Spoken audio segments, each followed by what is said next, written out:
Okay, many people don't understand why Nigeria did not play the AFCON in 1996.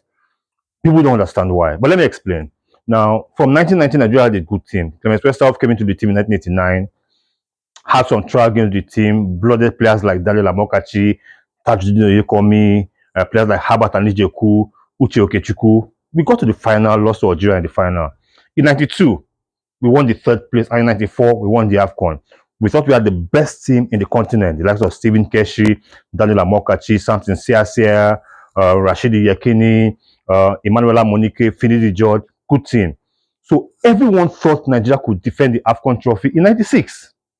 And that's where the footballing part stops and the politics part starts. Now, South Africa, remember them? Yes. Apartheid rule, and a lot of African countries wanted to ensure the end of apartheid, including Nigeria. So all our presidents, the countries, musicians, people like Sonny Okosun, Onyeka Onwenu, they all sang against apartheid. And eventually, apartheid rule came to an end, and Nelson Mandela became president of South Africa. Okay? So Mandela was like an elder statesman in Africa, and he had so much influence. Around 94, 95, Nigeria had some crisis. The Ogoni crisis. There was the Ogoni 4 that were killed, and then the Ogoni 9, led by Ken Saro-Wiwa, sentenced to death. And lots of world leaders were like, hey, pardon them, postpone the death thing and all.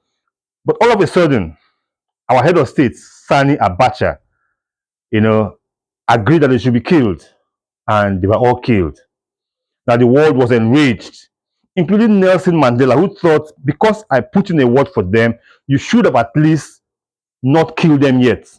So there was a move for sanctions against Nigeria, led by Nelson Mandela.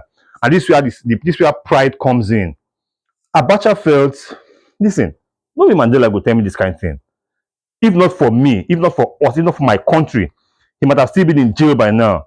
And he was enraged. So he wanted to, as we say in local parlance, do South Africa back. Yes, do them back. So while the world waited for Nigerian superstars to go to South Africa and defend the AFCON in 96, in December, everywhere was buzzing. When would the Nigerian team come in? Hotels have been prepared. Everything was buzzing in South Africa. Then all of a sudden, we had the announcement towards the end of December 95 that Nigeria will not play the AFCON in South Africa. And Abacha cited security reasons. He cited the tension between Nigeria and South Africa was so great, he was not sure the players would be safe in South Africa. That was a lie. We knew it was a lie, but he did it. We are embittered.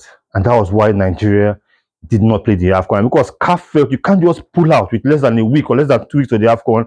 Nigeria was banned from the next edition in 98, and we didn't come back on the 2000. That's on that side. Let's go to the grid. While the nation mourned, and we're like, oh, Nigeria superstar team will not play the AFCON. We felt sorry for the players. We felt sorry for ourselves. Do you all know that Sani Abacha called the players to Aso Rock and he asked them, let's say you won the AFCON. How much would you have made in match bonuses from the first match to the last game, like you won every game?